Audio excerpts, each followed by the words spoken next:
My name is Anya Grundmann, and I'm the executive producer of NPR Music.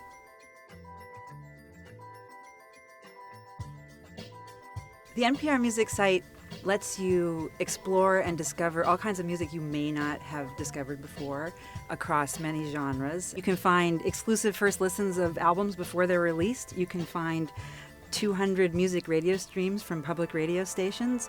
You can find live jazz concerts happening at the Village Vanguard in New York City. You can find music recommendation lists. You can find hour-long programs that are featured in public radio. So there's a whole range that you'll find there.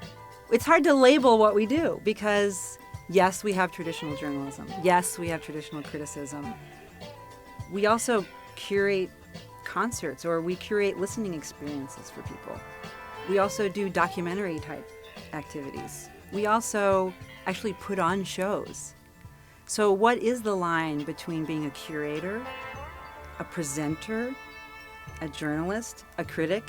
You know, those things are all very fluid for us. We're adding about 300 new music features every month. NPR is trying to reinvent itself by integrating the radio and the web and mobile and all kinds of platforms into an experience. And what that experience is NPR. And it doesn't necessarily matter what the medium of that experience is.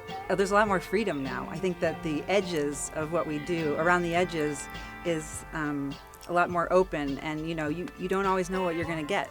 Part of what we love to do is introduce people to musicians in ways they might have not experienced them before. Tiny Desk concerts are one of our favorite things because we have musicians come in and perform in a setting that they don't normally perform in. We started these when Bob Boylan, who's the host of All Songs Considered, he sort of got kicked out of his office because there were too many people working at NPR, and so he got put in at a desk. We're in a room where there are about 16 desks.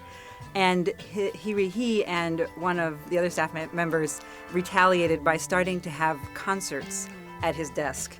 We had one band called Dr. Dog that came in. Well, they couldn't bring their drum set and they couldn't bring all their electric guitars. And so one of the guys, the drummer, brought a red suitcase and he used that as his drum. So there's a lot of creativity going on and a lot of adaptation. And it's really fun to see musicians have fun with that. Fate has got a funny way of coming around.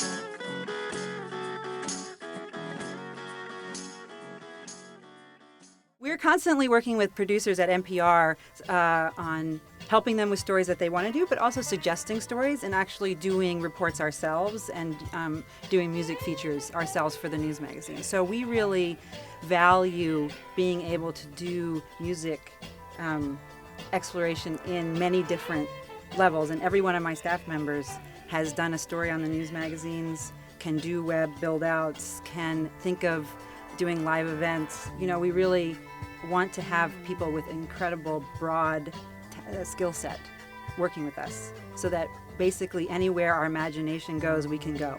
We want to reach people where they are. If they're having experiences on their iPhone, we want to be there. If they're listening to online streams, we want to be there. There's a structure of what we have available to us on the NPR site.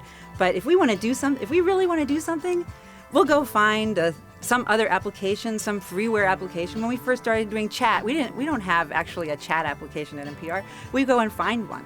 We wanted to do polls. I mean, we do a regular poll that gets tens of thousands of people telling us what they think the best music of the year so far is, or whatever. Or we'll ask them other questions, and we'll send out those polls that people engage in. We don't have that software. We just sort of go find it, or we make it. It's about finding that energy and that love for music and wanting to explore that and just making it happen, even if there seem to be some constraints along the way. But that sort of provides a gateway to creativity. It's something that gets people going. It's sort of like, hey, you told me I can't do that? Well, yes, we can.